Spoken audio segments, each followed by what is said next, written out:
Hi guys, today we're going to talk about the creator information on Frank Lloyd Wright. We're going to focus on one major question today, and that's the question of what were the creator's values and beliefs and how did they influence his or her work? So let's open up our books and take a look at the Home Over a Waterfall, Falling Waterhouse by Frank Lloyd Wright. That's on page 123. Great. Okay, so let's ask ourselves, what were Frank Lloyd Wright's values and beliefs? What was he not trying to do, but what did he feel, and what was his purpose when he designed a home? I know one thing. Okay, go ahead, share with us one thing. Okay, well, this is the main thing. He believed in something he called organic architecture.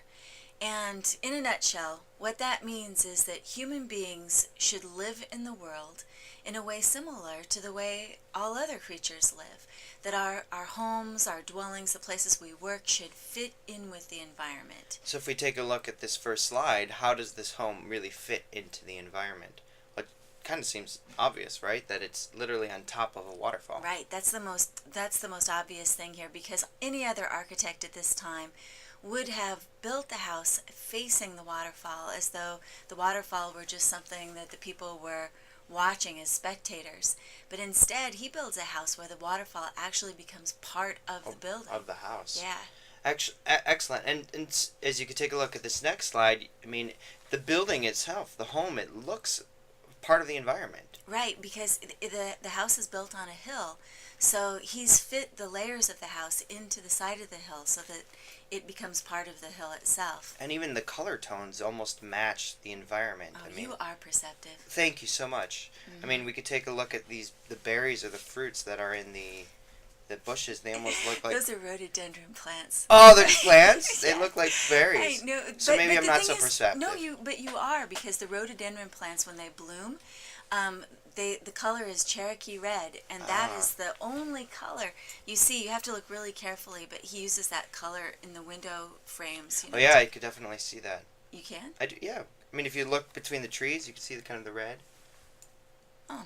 No? Actually, I'm looking at the slide on the side, so... Oh, there you I go. don't Here, know, let me turn it. I think in another slide I can see it better. Oh, okay. But it's there. And you could, I mean, even the tan coloring of the side of the building matches the walkway and the stone. Exactly. And in fact, the stones that he's using in the fireplace there are stones taken from a quarry just down the road, so they are literally... Part of the environment. Yeah, I mean, they look exactly the same as the wet stones in the creek. Wow.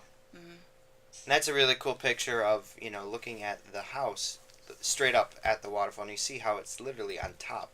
Yeah, actually, this picture, too, where we're actually looking up the house, shows something else that he was doing that was... Actually, this is question 2, though. What was he doing that was new? Yeah. This was a brand new technique called cantilevering, and it has reinforced concrete. It scared the engineers to death because they'd never seen it before. Wait, what's it called? Cantilevering. Cantilevering? Cantilevering, right. It's kind of a diving board principle. You know how a diving board sticks out over the pool? Right. Well, imagine that diving board is reinforced with with steel cables. It's really strong.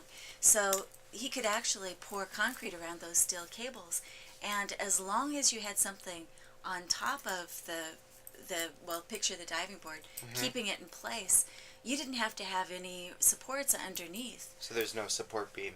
No, and this scared the engineers totally, because they'd never seen it before. They wrote letters to the Kaufman saying, this house will never stand. But this was a brand new engineering technique that he was using, and it worked. Cantilevering. Cantilevering. Very cool. Thanks for sharing that with us. Yes. And what else was he trying to do that was new? Well, Frank Lloyd Wright, unlike many architects, really started designing the inside of his homes as well. Yeah, and that's really a new thing, too. We take it for granted today. But before Frank Lloyd Wright, architects primarily saw themselves as designing the exteriors of buildings. Frank Lloyd Wright thought of himself as almost a sculptor of space. So he's trying to create spaces that are wonderful to live in. Yeah, and I mean, if you look at the space itself, it seems very open.